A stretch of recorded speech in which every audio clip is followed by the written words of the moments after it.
오늘 저는 믿음은 선택이다 이런 제목으로 함께 말씀의 은혜를 나누고자 합니다. 사람은 늘 선택하며 살아가게 되는데요. 때에 따라서는 선택하며 산다는 것이 쉽지 않을 때도 있습니다. 결정장애라는 말 들어보셨죠? 결정장애. 어떤 것을 선택하거나 결정할 때 어떻게 해야 할지 선택할 줄을 몰라서 아주 힘들어하는 증상을 의미합니다. 사람들은 이렇게 나름대로 어떤 의미에서 결정장애가 좀 있을 수가 있습니다. 그래서 어떤 선택의 기로에 서게 될 때 이렇게 할까 또는 저렇게 할까 머뭇거릴 때가 있습니다. 나는 언제나 머뭇거리지 않고 바로 결정합니다. 그런 분이 글쎄 얼마나 있을까요? 저는 거의 없을 것 같다는 생각을 합니다. 큰 결정 말고 작은 결정도 쉬운 일이 아닐 때가 있습니다. 예를 들면 우리 중국집에 가면은 짜장면을 먹을 것인가 아니면 짬뽕을 먹을 것인가를 결정하는 것도 쉽지 않아서 결정을 하기 쉽게 하기 위해서 메뉴에 보니까 짬짜면 그랬어요. 짬뽕도 먹고 짜장도 같이 드십시오 하는 그런 뜻으로 아마 그렇게 쉽게 결정하도록 아마 그 주인장이 그렇게 아마 메뉴를 만든 것 같습니다. 그런데 사람이 살아가면서 어떤 경우에는 왜 선택이 그처럼 어렵게 느껴지고 또 올바른 선택을 한다는 것이 왜 그렇게 중요한가? 선택에는 반드시 책임이 뒤따르기 때문에 그렇습니다. 어떤 경우에는 그 선택에 따라서 인생이 그리고 운명이 영원히 결정될 때도 있습니다. 참 이 선택이 얼마나 중요한지요. 창세기 2장에 보면은 우리 인류의 조상이었던 아담과 하와가 이 선택의 기로에 서 있었던 그들의 이야기가 이제 나오는데요. 한번 보겠습니다. 여호와 하나님이 그 사람에게 명하여 이르시되 동산 각종 나무의 열매는 내가 임의로 먹되 선악을 알게 하는 나무의 열매는 먹지 말라. 내가 먹는 날에는 반드시 죽으리라 하시니라. 어떤 분이 이제 그런 말을 해요. 왜 하나님께서는 에덴 동산에 선악과를 만드셔가지고 그것만 만들지 않았다면 죄가 들어오지 않았을 텐데,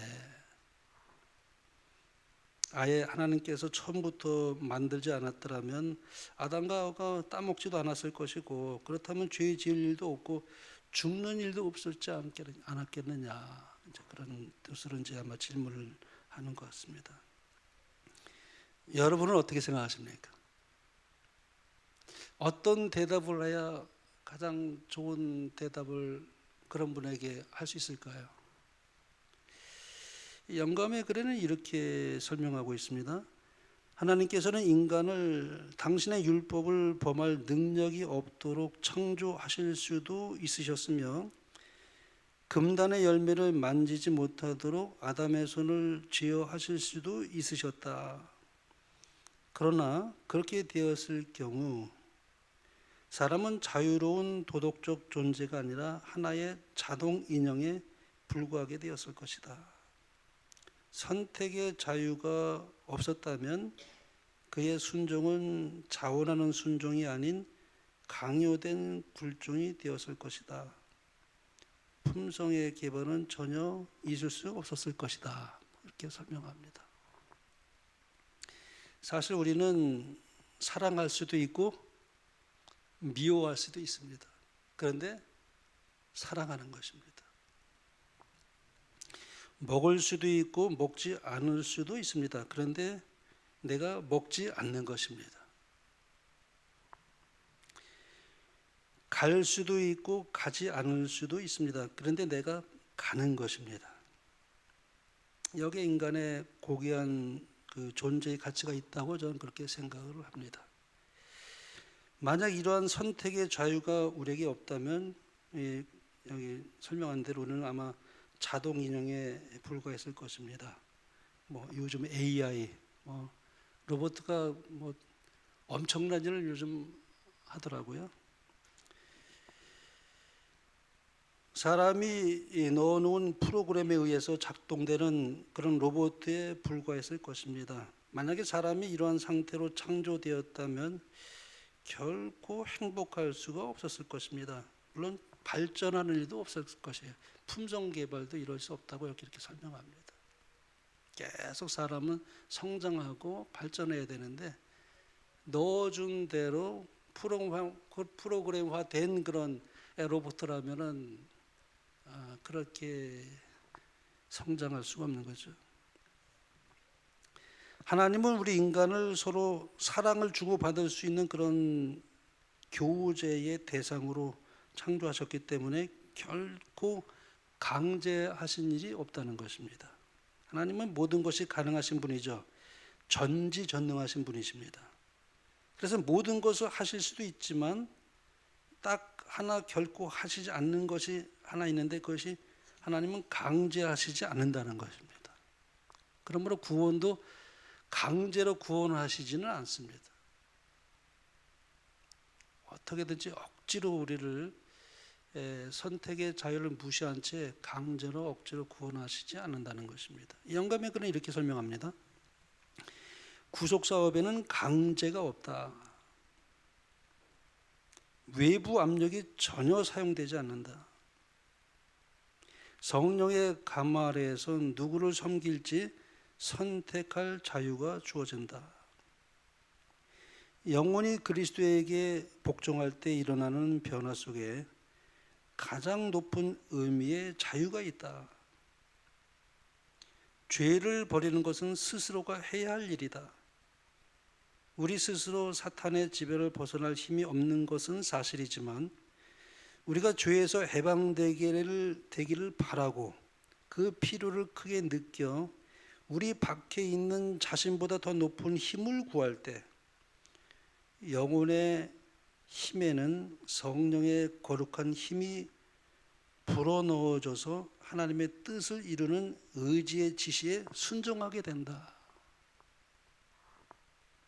그러므로 선악과를 금하신 것은 하나님과 피조물 인간 사이에 맺어진 언약이라고 그렇게 말할 수 있습니다. 하나님과 사람 사이에 맺어지는 언약이에요. 먹지 말라, 따먹지 말라, 먹는 날에는 정령 죽으리라. 이것은 하나님과 인간 사이에 맺어진 언약입니다. 근데 이것은 만일 너희가 그것을 먹지만 않는다면 영원히 살게 될 것이다 하는 약속이기도 합니다. 그런데 어떻게 해서 아담과 하와가 이 하나님과의 언약을 깨고 불순종하게 되었는가? 영감의 글은 이렇게 설명합니다.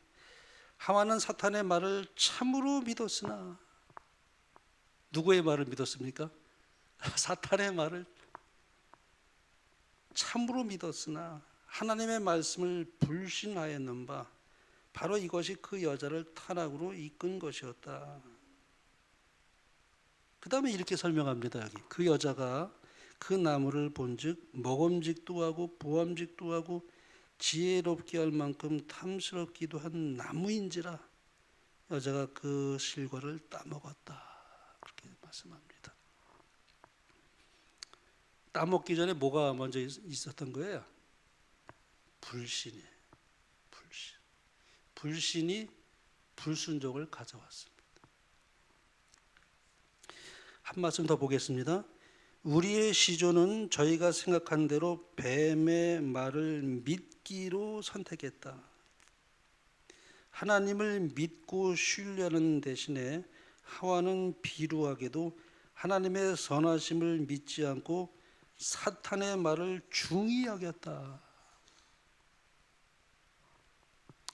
그러니까 하와가 범죄한 이유는 선악과를 먹으면 반드시 죽으리라고 한 하나님의 말씀을 믿고 신뢰하는 대신에 뱀을 매개로 한 사탄의 말을 더 신뢰하고 하나님을 불신하는 그 순간 불순종하여 이제 죄가 시작됐다고 말할 수 있습니다. 그러므로 하나님을 믿고 신뢰하기 때문에 순종할 것이냐, 아니면 하나님의 선하심을 믿지 않고 의심하는 마음으로 인해서 하나님께 불순종할 것이냐. 아담이 이러한 아담과 하와가 이러한 선택의 기로에 놓였던 것이죠. 물론 이것은 카인과 아벨도 그런 선택의 기로에 놓여 있었습니다. 카인과 아벨이요. 영감이 글에 보면 이렇게 말씀합니다. 카인도 아벨과 같이 이 진리들을 배우고 받아들일 동일한 기회가 있었다. 그는 결코 하나님의 독단적인 목적의 희생자가 아니었다. 한 형제는 하나님께 받으신 바 되고 다른 이는 거절을 받도록 선택되지 않았다. 아벨은 믿음과 순종을 선택하였고 카인은 불신과 반역을 선택하였다. 이 세상에는 두 불만 존재합니다. 결국은 카인의 길을 가는 사람이 있고 아벨의 길을 가는 사람이 있는 것이죠. 하나님께서는 결코 강제하지 않으십니다. 스스로의 선택의 결과에 의해서 영원한 운명이 결정될 수밖에 없는 그런 것을 하나님은 이제 우리에게 그런 선택의 자유를 주신 것입니다. 또한 이것은 오늘날 우리 모든 사람들 또한 선택의 기로에 서 있다는 것을 우리에게 설명해 주고 있는 그런 하나의 표본이라고 생각을 하게 됩니다. 사람의 일평생을 보면은 어찌 보면은 선택의 연속이라고 말할 수 있습니다. 그렇죠. 참 지나온 삶을 돌이켜 보면은 모든 것이 선택의 결과였습니다. 선택의 연속이에요. 우리는 살아가면서 의식 중에 그리고 무의식 중에 수많은 선택을 하면서 이렇게 살아가게 됩니다. 우리는 하루에도 몇 번씩 선택의 기로에 서 있다는 것을 느낄 때가 종종 있습니다. 그런데 선택의 기로에 설 때마다 우리가 늘 최선의 선택을 그렇게 한다고 하지만은 결과적으로 보면 그렇지 못할 때도 있습니다. 나는 정말 최선의 선택을 했다라고 생각했는데 나중에 보니까 이건 최선의 선택이 아니었네 라고 우리가 경험할 때도 있죠. 그런데 또 그것이 복이 되는 경우도 있어요. 그렇죠? 그러니까 사람이 결정한 그 일로 인해서 이르러 온 그 시련의 경험이 우리에게 언제나 나쁜 것만은 아니라는 사실도 우리는 기억할 필요가 있는데요. 그래서 생겨난 말이 뭐냐면 전화위복이다. 분명히 내가 선택한 것이 좀 문제가 있었는데 근데 나중에 보니까 또 그게 복이로 이제 전환될 수도 있는 것이기 때문에 그렇습니다. 그래서 어거스틴이 이제 이런 유명한 말을 했어요. 고통은 동일하나 고통을 당하는 사람은 동일하지 않다. 이 무슨 말일까요? 똑같은 고통이라도 사람에 따라서 그 고통에 대처하는 모습이 전혀 다를 수가 있다는 의미로 그렇게 어거스틴은 말했습니다. 왜냐하면 어떤 사람에게는 그 고통이 성장과 성숙의 기회가 되기도 합니다.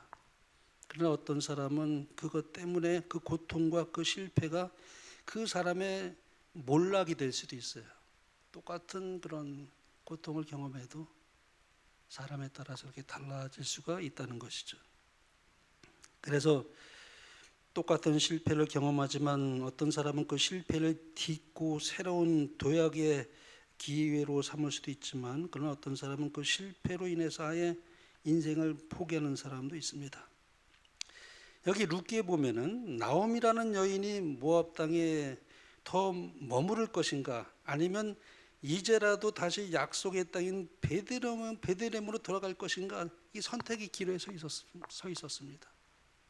흉년이 돼가지고 이제 그 모압 땅에 갔다가 아주 여러 가지 어려운 일을 당하죠. 그래서 이제 참 불행한 그런 삶을 살게 되는데 다시 약속의 땅인 베들레헴으로 돌아간다는 것이 결코 쉬운 일은 아니었습니다. 금이 환영하는 것도 아니고 깨어질 대로 다 깨어진 그의 삶, 남편도 잃고 아들도 잃고 정말 그런 불행한 이 결과를 앞에 놓고 그는 다시 고향으로 돌아간다는 것이 나오미에게 견딜 수 없는 힘든 선택일 수도 있었습니다. 그런데 결국 그 여인이 어떤 선택을 합니까? 루키 1장에 보면 이렇게 말씀합니다. 그들이 거기에 거주한 지 10년쯤에 말론과 기럨 두 사람이 다 죽고 그 여인은 두 아들과 남편의 뒤에 남았더라. 그 여인이 모압 지방에서 여호와께서 자기 백성을 돌보시사 그들에게 양식을 주셨담을 듣고 이에 두 며느리와 함께 일어나 모압 지방에서 돌아오려 하여 그랬습니다. 나오미는 지금 두 며느리와 함께 일어나고 있습니다. 모압 지방을 떠나 약속의 땅이 있는 그 땅으로 돌아가기 위해서 그녀는 지금 두 며느리와 함께 일어나고 있다 말씀하고 있습니다. 우리는 여기에서 나오미의 두 번째 선택을 보게 됩니다. 사람이 일생을 살다 보면은 언제나 바른 선택만을 할 수 있게 되기를 원하지만 그렇지 못한 경우도 있습니다. 우리 나오미가 그랬지 않습니까? 모압 땅으로 가는 선택을 했지만 그러나 그 다음이 중요해요. 비록 잘못된 선택을 했을지라도 그 다음이 중요합니다. 만약 잘못된 선택이었다면 내가 여기를 한시라도 빨리 벗어날 것인가 아니면 그 자리에서 계속해서 더 머물러 있을 것인가 우리가 그런 기로에 서 있을 수도 있습니다. 그러한 면에서 이제 나오미는 바른 선택을 하고 있습니다. 그리하여 그의 둘째 며느리인 룻을 통해서 이 나오미는 예수님의 조상이 되는 축복을 갖게 됩니다. 우리 아버지로부터 물려받은 그 유산을 가지고 미리 챙겨서 집을 떠난 그 탕자의 이야기를 한번 생각해 보겠습니다. 그가 그처럼 아버지의 그늘을 떠나서 살려고 떠났던 것은 그의 인생에 있어서 최고의 잘못된 선택이었습니다. 그러나 그 얘기는 거기서 끝나지 않죠. 문제는 실패를 경험한 그 다음입니다. 그렇게 실패를 경험하고도 그 탕자는 그 자리에 계속 머물러 있기를 고집했었더라면 그는 더 이상 소망이 없었을 것이었지만 탕자는 그러지를 않았습니다. 그는 지난날의 선택이 잘못이라는 것을 늦게나마 사실 깨닫게 됩니다. 그래서 아버지가 계신 곳으로 다시 돌아가기로 선택합니다. 이것은 탕자의 삶에 있어서 가장 최고의 선택이었습니다. 돌아온 탕자를 가슴에 끌어안고 한없이 기뻐하시는 이 아버지의 모습은 바로 오늘 우리 하늘 아버지의 모습이죠. 그런데 룻기에 보면은 룻의 선택에 아주 주목할 필요가 있는데요. 그 여인이 어떤 선택을 하고 있는지 룻기서는 특별히 이렇게 기록하고 있습니다. 룻이 이르되 내게 어머니를 떠나며 어머니를 따르지 말고 돌아가라 강건하지 마옵소서. 어머니께서 가시는 곳에 나도 가고 어머니께서 머무시는 곳에 나도 머물겠나이다. 어머니의 백성이 나의 백성이 되고 어머니의 하나님이 나의 하나님이 되시리니 어머니께서 죽으시는 곳에서 나도 죽어 거기 묻힐 것이라. 만일 내가 죽는 일 외에 어머니를 떠나면 여호와께서 내게 벌을 내리시고 더 내리시기를 원하나이다. 이 고백은 정말 너무나 감동적인 고백이 아닐 수 없습니다. 이 룻기서 읽을 때마다 참 감동을 받아요. 또 읽어도 감동이고 또 읽어도 감동이고. 이 짧은 구절 속에 어머니라는 말이 무려 8번이나 반복되어 나옵니다. 지금 어머니의 내일은 이 나오미의 내일은 너무나도 불투명하고도 암담한 내일이었습니다. 그럼에도 불구하고 룻은 살아도 어머니와 함께하고 죽어도 어머니와 함께 할 것이며 남은 평생을 어머니와 함께 하겠다고 하는 이 룻의 위대한 선택을 보게 됩니다. 인간적인 측면에서 보면은 이 룻의 선택은 결코 지혜로운 선택이라고 말할 수 없었을 것입니다. 그러나 룻의 이 선택이 그녀에게 가져다 준 것은 무엇이는지를 우리는 잘 알죠. 그 선택이 룻으로 하여금 다윗의 증조 할머니가 되게 했습니다. 그리하여 예수님의 족보에까지 그녀의 그 이름이 오르게 됩니다. 마태복음 보면 그렇습니다. 사람은 누구나 인생의 두 갈림길에 처할 때가 있습니다. 물론 선택은 자유죠. 그러나 우리가 무엇을 선택하느냐에 따라서 그 결과도 엄청나게 차이가 벌어지는 것을 보게 됩니다. 때로는 좁은 길, 생명의 길이 보기에도 참 힘들고 어려워 보이고, 그러나 그 길만이 우리를 생명으로 인도해 주는 길이기 때문에 우리가 그 길을 선택하는 것입니다. 룻은 시어머니 나오미를 따라 베들레헴으로 갈 것인가, 아니면 형님인 오르바처럼 모압으로 갈 것인가 하는 선택의 기로에 놓여 있었습니다. 그러나 룻은 나오미를 따라 베들레헴으로 가는 길을 선택합니다. 이것이 주는 의미가 무엇일까요? 사람은 다 편리한 길을 가려 하는 그런 본능이 있습니다. 그런 길을 선택하는 것이 우리의 본능이죠. 안락하고 편한 길. 룻이 나오미를 따라가는 데는 멸시받는 일과 시련과 고난도 감수해야만 했던 그런 길이었을 것입니다. 오늘 세상은 나의 편리함만을 추구하는 시대라고 말하기도 합니다. 그래서 내가 가야 하는 길이 믿음의 길이함을 알면서도 그것이 때로는 역경과 고통과 시련이 기다리고 있는 길이라면 그것을 거절해서 가는 사람들도 있습니다. 넓은 길로 가는 거죠. 지금 당장 그래도 내가 편안한 길을 택해야지, 내가 믿음의 길을 간다는 것은 고생이 되는 길이 아닌가. 세상에서 주는 많은 편리함이 있는데 신앙을 따라가면 그걸 내가 누리지 못하지 않는가, 그런 유혹을 받을 수도 있는 것이죠. 나의 삶의 현장에 흉년이 들 때 나의 선택이 오르바처럼 베들레헴으로 가다가 모압 땅으로 다시 되돌아가는 선택을 할 수도 있는 것입니다. 우리 마태복음 우리 13장에 보면은 예수님께서 말씀하시기를 돌밭에 뿌리 왔다는 것은 말씀을 듣고 즉시 기쁨으로 받되 그 속에 뿌리가 없어 잠시 견디다가 말씀을 인하여 환난이나 핍박이 일어나는 때에는 곧 넘어지는 자요, 그렇게 말씀합니다. 이것에 대해서 이제 영감의 글은 이렇게 설명하고 있습니다. 씨가 뿌려진 돌밭은 흙이 깊지 못하다. 싹이 곧 나기는 하나 그 뿌리가 돌을 뚫고 들어가 필요한 영양분을 섭취할 수 없으므로 얼마 안 가서 말라 죽는다. 민노라고 공언하는 사람들 중에 많은 사람들이 이 돌밭 청중이다. 그들은 자신을 사랑하는 마음을 정복하지 못하였다. 돌밭 청중은 그리스도 대신에 자신을 의지한다. 그들은 저희의 선한 행실과 순간적인 선한 생각을 의뢰하고 스스로 의롭다는 생각이 강하다. 이러한 사람들은 그 속에 뿌리가 없다. 왜냐하면 그들이 그리스도와 연결되어 있지 않기 때문이다.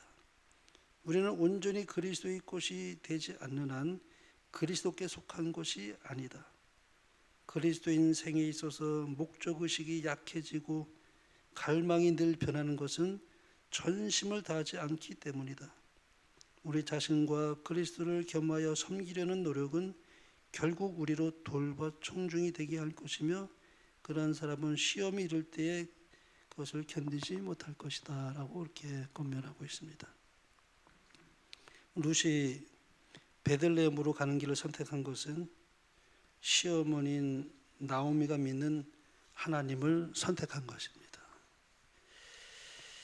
여기 16절에 보면 이렇게 말씀합니다. 룻이 가로되 나로 어머니를 떠나며 어머니를 따르지 말고 돌아가라 강권하지 마옵소서. 어머니께서 가시는 곳에 나도 가고 어머니께서 유숙하시는 곳에 나도 유숙하겠나이다. 어머니의 백성이 나의 백성이 되고 어머니의 하나님이 나의 하나님이 되시리니. 그러니까 이 나오미는 참 신앙의 여인이었다고 생각이 됩니다. 비록 그런 참 불행한 엄청난 그런 어려운 일을 당했지만은 그러나 그가 삶에 있어서 하나님을 믿는 그의 진실한 그 모습이 룻에게 비춰질 때에는 참으로 어머니의 그 믿는 그 하나님을 나도 믿겠다고 선택한 것이죠. 그렇습니다. 룻의 선택은 어머니의 하나님이신 창조주 하나님을 나의 하나님으로 선택한 믿음의 선택이었습니다. 14절에 보면은 이제 헤어지는 장면을 여기 이렇게 표현하고 있는데요. 그들이 소리 높여 다시 울더니 오르바는 그 시모에게 입맞추되 룻은 그를 붙쫓았더라. 붙쫓았더라.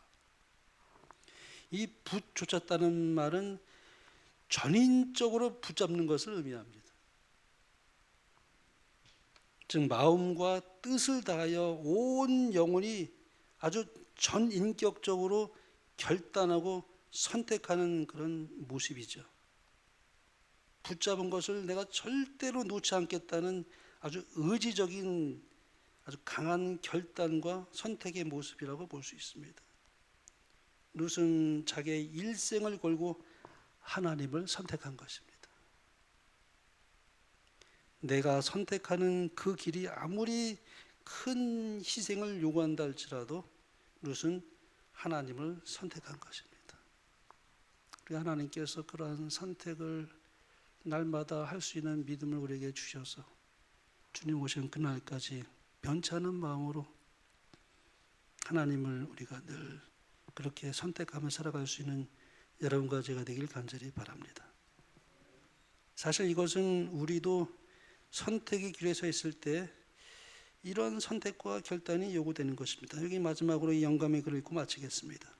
만사는 의지를 옳게 쓰는지 여부에 달렸다.